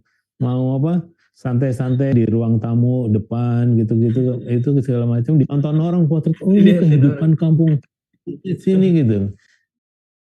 Wisata nggak sesimpel bahwa dikunjungin orang kita juga nyaman gitu. Iya kan? Kita harus juga bersiap bahwa ada nggak memang bibit dari apa komunitas kita itu komunitas yang siap menerima tamu-tamu tadi gitu, hospitality gitu. Nah kalau misalnya ada tamu itu terus ditanya mukanya merengut gini segala macam, mau apa kamu kesini, mau apa kamu kesini gitu, gimana coba? Belum tentu seorang tuh juga seperti yang di kampung itu tadi malah cuek gitu, ada tamu segala macam padahal dia lagi cuci baju depan rumah, potret-potret, oh ini cara nyucinya masih pakai baskom atau pakai apa nih segala macam gitu. Jadi di sini juga harus ada revolusi tentang wisata juga. Wisata itu apa sih kan? Apakah subjek objek atau subjek subjek? Iya. Waktu dia bertemu gitu. Itu yang harus didalami oleh anak-anak muda ini yang mau dibangun tuh apa gitu? Mau jadi tontonan objek, ya kemudian nonton.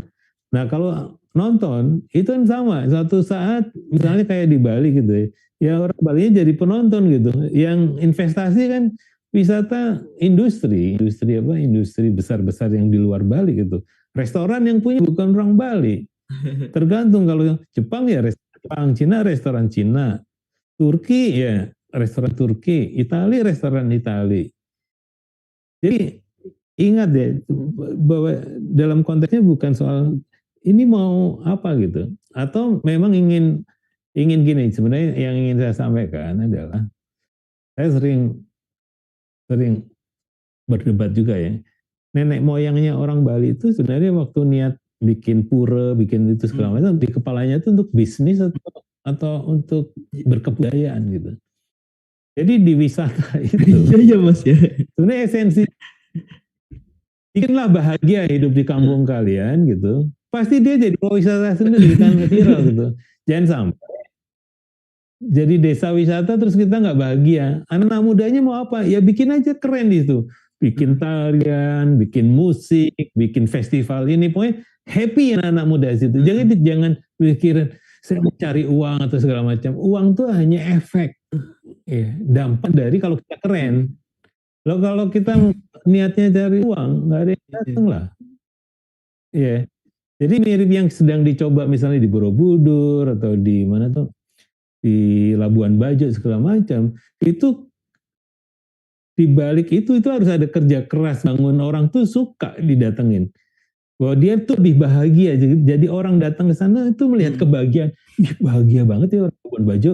Bahagia banget ya orang Borobudur. Keren banget kalau sembayang pakai gini. Ada ini kalau makan ikan harus nyanyi-nyanyi dulu segala macam gitu misalnya. Nah orang datang karena pengen apa mengapresiasi itu gitu. Nah kalau nggak ada dibuat-buat itu yang disebut simulakra kan sebenarnya. Sebenarnya nggak ada di kehidupan di situ tapi dibuat-buat gitu. Itu yang akan berbahaya gitu karena memang sebenarnya nggak ada itu hanya tipuan aja gitu. Mirip kayak dunia fantasi ya apa Dufan gitu. Itu kan sebenarnya nggak ada gitu. Ya itu dibuat untuk semacam itu. Nah kita akan seperti itu atau sebenarnya tujuan wisata itu tunjukkan bahwa kita itu bahagia karena memproduksi apapun dengan kebahagiaan gitu ya. Mulai bertaninya, mulai makannya, mulai kehidupan keluarganya, anak-anak mudanya bergaulnya juga bahagia gitu dengan caranya. Nah, lama-lama ya orang akan ke situ mirip apa ya? Ada satu kampung tuh senang makan apa ya? Atau masak gitu loh, masak ayam gitu, sak kampung gitu. Nah sekarang tuh Oh kalau nggak barengan salah gitu Mas. dari iya. Jadi nggak ada restorannya, kalau main situ ya masuk ke rumah terus ayam goreng, oh ya udah dimasakin kayak ke rumah aja, cuma bayar gitu. Ya, tapi pertanyaannya apa? Ya tadi kan ayamnya harus dimakan dulu gitu, jangan sampai seperti kopi tadi gitu. Orang bikin kopinya aja itu satu kampung ya, ya di Jawa Tengah gitu nggak bisa bikin kopi, cuma kopinya terkenal di Eropa. Iya. Juga kan pas datang ke situ, kamu buatan sakit pak, nggak ada yang bisa bikin kopi di sini gitu. Loh piye gitu. Padahal itu kebun kopi yang paling bagus gitu di apa. Jadi itu yang saya cenderung wanti-wanti. Jadi kalau memang anak-anak mudanya terpanggil untuk wisata, sebenarnya tujuannya adalah apa yang membuat anak-anak muda di situ bahagia gitu. Apakah olahraganya, apakah apanya gitu dicari gitu. Jadi orang ke sana tuh melihat kebahagiaan Anda. Agak susah kan kalau datang ke sana seperti orang minta dong, kan saya baru nyanyi, barusan tolong dong, cepet gitu itu kan nggak asik juga gitu ya. Iya. Ya gitu. Jadi catatan saya itu aja sih kalau untuk wisata. Ini kayak yang Mas Dani bilang di awal tadi nggak sih? Mau di akhir ini nggak sih soal merayakan gitu. Jadi kalau saya memang udah ada culture di desa itu, kenapa nggak ada suatu momen yang dirayakan bersama gitu sehingga itu jadi otentik yang alami yang ada memang buat menarik maupun mau wisata mau orang lain yang datang untuk motret ataupun mau datang berkunjung bayar segala merayakan. Oke, kalau di keyakinan saya itu wisata tuh ekonomi itu hanya akibat. Misalnya ada satu contohnya di kota mau mati itu di Amerika, dia bikin namanya creative community. Nah semua rumah itu disewain ke para apa nih pelukis-pelukis. Jadi pelukis-pelukis dari luar kota itu datang ke situ, kemudian bersentuhan dengan masyarakat di situ gitu. Untuk mengembangkan satu tadi apa seni rupa baru gitu dengan anak muda itu di satu jalan gitu. Karena mulai ada orang datang ke situ, itu kemudian ibu-ibu di situ mulai tadi belajar masak gitu. Masaknya itu masakan mana-mana gitu. Sehingga akhirnya yang kedua di situ terkenal kulinernya karena kulinernya itu macam-macam di situ ya dan enak gitu. Nah, kemudian alamnya gitu. Alamnya itu di situ juga sebenarnya biasa aja, cuma masih asri aja gitu.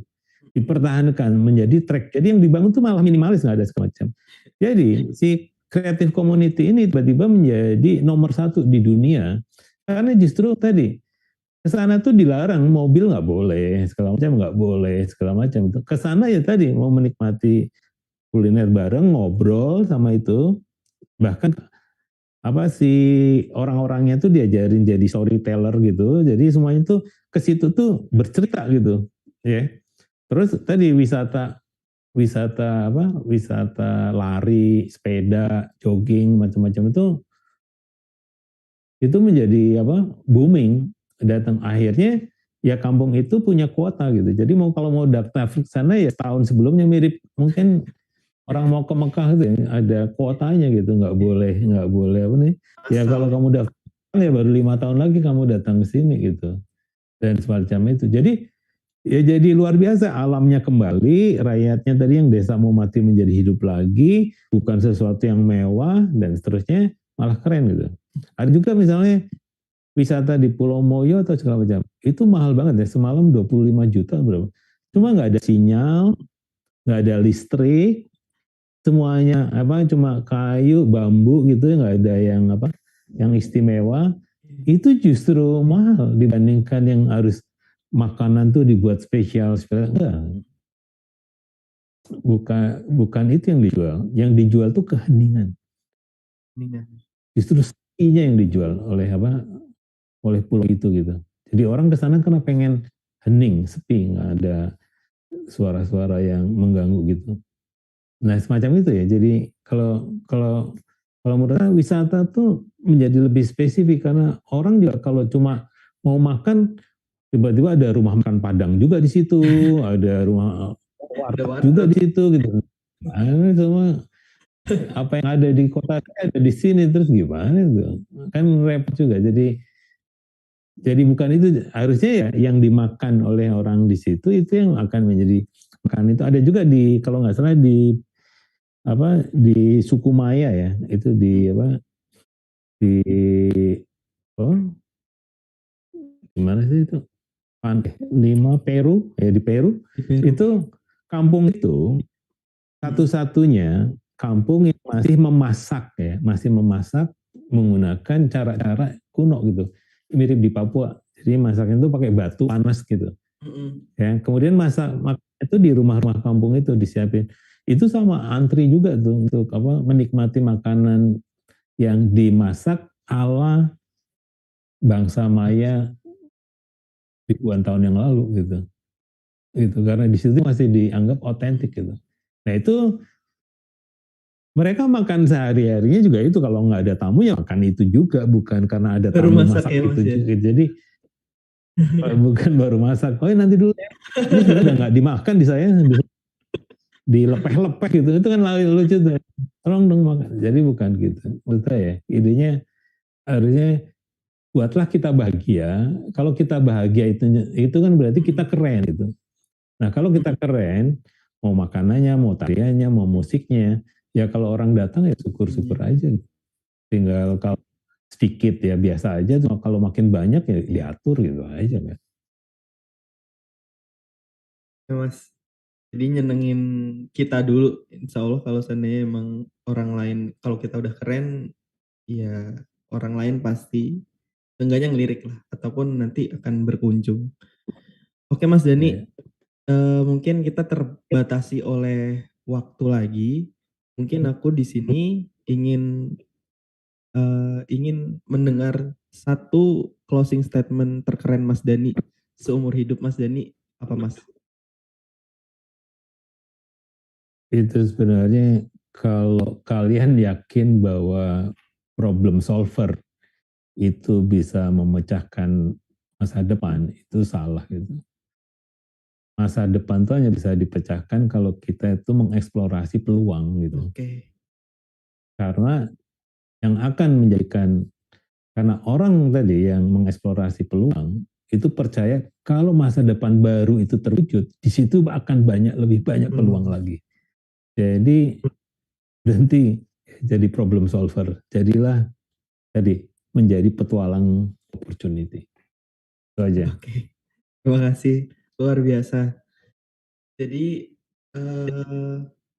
teman-teman semuanya dimanapun Anda berada, pemirsa Lestarilah Indonesia, mungkin kita terbatasi oleh waktu kembali. Kita nanti akan ada lagi di minggu depan pada hari Kamis masih pada edisi khusus 33 tahun Latin. Jadi jangan lupa untuk subscribe dari akun YouTube Latin, Terima Kasih ya, maupun dari kelas Inspirit. Semua ada di YouTube. Jangan lupa. Terima kasih Coach Dani yang telah menemani saya dan pemirsa semuanya di rumah. Semoga ada semua hal keren yang kita buat hari ini bisa menginspirasi, bisa menciptakan kolaborasi, menciptakan imajinasi ataupun inovasi buat teman-teman yang lain, sehingga kita bisa dapat menyongsong ataupun menapaki masa depan social forestry untuk Indonesia lebih lestari. Terima kasih Coach Dani, sampai jumpa di pertemuan selanjutnya. Dadah. Turan.